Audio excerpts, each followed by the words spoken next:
Hi, welcome to SBR Videos. I'm Peter Loshak. We are starting a new video series right now with Joe Duffy from OffshoreInsiders.com in baseball covering MLB. We're just going to give a rundown of the pitching matchups, an overview, an analysis of the pitching matchups for each day, highlighting things that we think might be worth noting, interesting things to remember, things to be aware of. Right now, we're going to start with the pitching matchups for Tuesday, April 14th. Joe Duffy from OffshoreInsiders.com. Thanks so much for being with us. Well, thank you for having me, Peter. Let's have a winning baseball season, which we've had so far. Absolutely. And Joe Duffy, you historically have been doing this professionally for 30 years. Baseball is a sport that you usually excel at, right?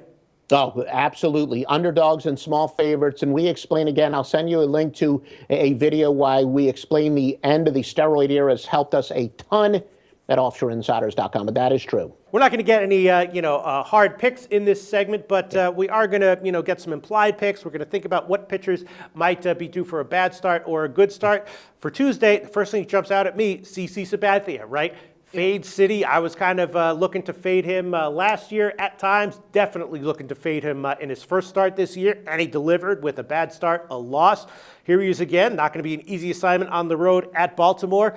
CC Sabathia, fade until further notice. What do you think, Joe? He has actually done pretty well against the Baltimore hitters. Adam Jones is the one guy who's had some decent luck against him, but even he's only hitting 277.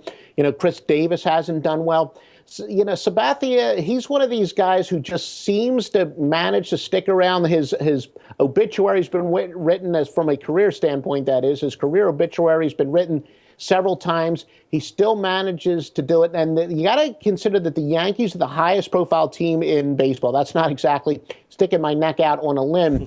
And they're always going to be either overvalued or undervalued. Simply, they're going to be overvalued when they're considered to be a very good team, and then everyone's going to want to bet on them. Now that they're considered to be on the way down, I think could be some value. And because CC is so high profile and everyone's saying again that his career's done, he might actually have some good value before this year's out. So well, I don't know if I totally agree with you, but I'll look at other metrics before making a pick on that game. I mean, the reason that everyone's saying that his career is done is because he sucks now. I mean, they're not just, they didn't just decide to hate him. Yeah. The guy's getting hit, start in and start out. And I think it's going to happen again here. You don't, though?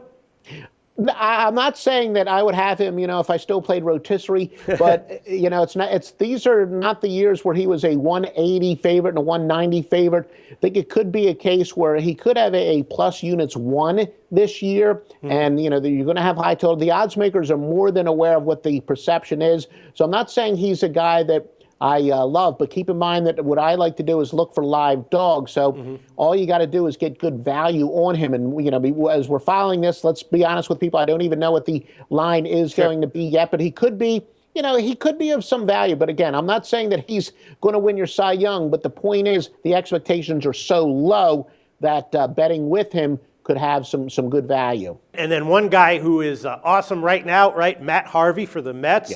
Yeah. He's going to be a big favorite in all of his starts, but sometimes that is warranted. We saw that with Johan Santana at times in the past. Another lights out start from him here. You might even want to consider the Mets on the run line there because, as you said, the Phillies' bats are pretty bad. The Phillies, if they did have an upside, they were going to hope that, they were maybe a little optimistic because Ryan Howard was finally had a full spring behind him, and some people thought that this could be a year that he breaks out, and Chase Utley's off to that slow start. And with those two guys who maybe could have found the fountain of youth, at least as we file this, they're not doing all that well. Runs are going to be very difficult to come by for the Phillies. You're obviously going to have to lay a pretty big number with Harvey on the hill. So might want to consider, laying the 1.5 runs. But it would certainly be an upset for the Phillies to pull it off here. But then again, they pulled off some upsets against Boston. So the Phillies have actually been a pretty good investment here. Sure. But you do have a stud pitcher going against, a triple-A lineup. All right. What would you like to share with us from the Tuesday pitching matchups card that you think might be worth noting, Joe Duffy?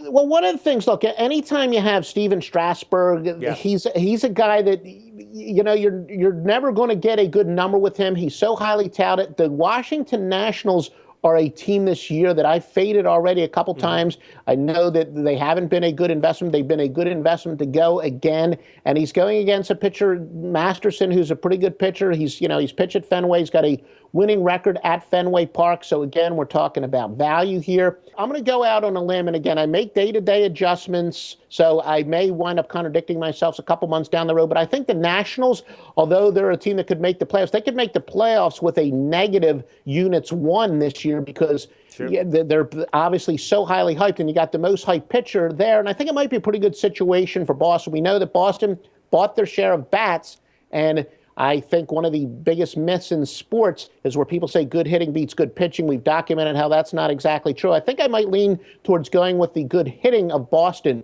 here. All right, Joe, is there anything else that you want to share with us from Tuesday?